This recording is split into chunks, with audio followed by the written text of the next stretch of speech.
போன மாதமே பார்த்தேன் ஆல்மோஸ்ட் 62,000 கிட்ட இருந்துச்சு. ஆனால் இன்னைக்கு நான் இப்போ ஜிஎஸ்டி ப்ரைஸ் ட்ராப் ஆனதுக்கப்புறம் நான் இன்னைக்கு வாங்கியிருக்கேன். ப்ரைஸ் வந்து ஆல்மோஸ்ட் 6,000 கிட்ட குறைஞ்சிருக்கு. நான் இன்னைக்கு 56,000க்கு நான் வாங்கியிருக்கிறேன். ஸோ இதுக்காக நான் ஆக்சுவலாக வெயிட் பண்ணேன் 1 மந்த். நான் போன மாதம் இது நியூஸ் கேள்விப்பட்ட உடனே ஒரு மாதம் வெயிட் பண்ணி நான் இன்னைக்கு வாங்கியிருக்கேன். அதாவது இந்த ஜிஎஸ்டி விலை குறைப்புங்கிறது உண்மையிலே வரவேற்கத்தக்க உண்டு.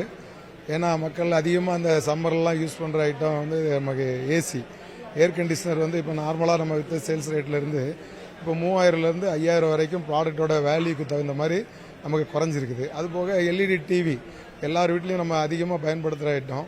ஸோ அது வந்து உங்களுக்கு சைஸ் வைஸ் அதாவது 43 இன்ச்சஸ்லேருந்து எல்லாம் அதுக்கு மேலே உள்ள அப்கிரேட் எல்லா மாடலுக்குமே வந்து 10% ஜிஎஸ்டி குறைஞ்சிருக்கனால மினிமம் வந்து உங்களுக்கு 2000 ரூபா 2500 இருந்து அதோட வேல்யூக்கு வைஸாக இப்போ எல்லாருமே ஐஎன் ப்ராடக்ட் நிறைய எடுக்கிறாங்க.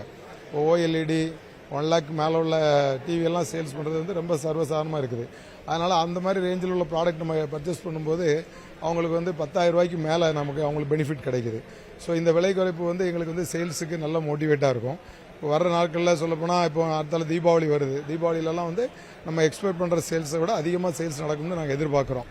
அது போக உங்களுக்கு குக்கர் ஐட்டத்தில் வந்து 12%லேருந்து 5% ஆக்கியிருக்கிறாங்க. ஷூயிங் மிஷின் தையல் மிஷின் வந்து 12%லேருந்து 5% ஆக்கியிருக்கிறாங்க.